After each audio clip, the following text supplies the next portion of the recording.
This is Yardbarker's Chris Mueller. I'm playing a road game, but here are your three big things from Week 6 of the NFL season.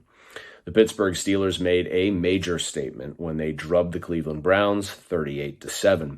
Pittsburgh harassed Baker Mayfield all game long. James Conner repeatedly found extra space at the second level on his way to a 100-yard game.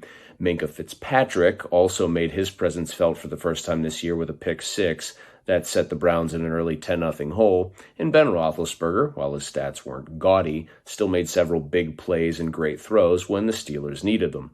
Most impressive by far, however, was the Steelers' dominance at the line of scrimmage. Cleveland came into the game with the most rushing yards in the NFL and the second best yards per carry average in the league, but the Steelers held them to just 75 yards on 22 carries, and they piled up 4 sacks and countless hits on Mayfield as well.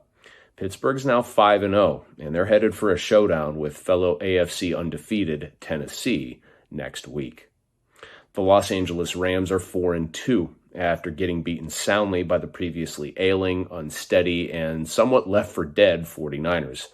It's actually fair to wonder how good the Rams really are, and perhaps the rush to proclaim them back after a disappointing 2019 failed to account for the fact that all 4 of their wins so far this year have come against the hapless NFC East.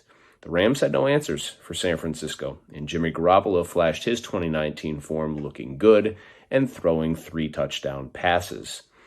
The big beneficiary of all this is Seattle. The Seahawks are 5-0, 1.5 games clear of the rest of the division, and they have some time and some wiggle room to try and figure out their defense, which, despite their impressive record, hasn't been close to good enough thus far.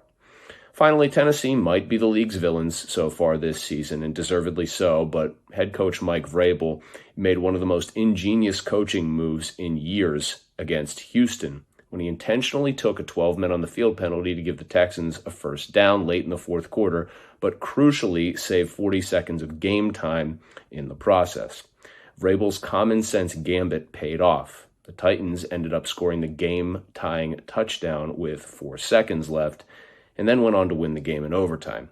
Tennessee's got a lot to like on both sides of the ball, no matter how reviled they are by the public for their role in the COVID-19 outbreak that nearly threatened the season. But in a league where teams were looking for every possible advantage, Vrabel's status as perhaps the NFL's most clever coach, even more so than his mentor, Bill Belichick, is a major ace up their sleeve. So there you have it, 3 big things from Week 6 of the NFL season. For Yardbarker, I'm Chris Mueller.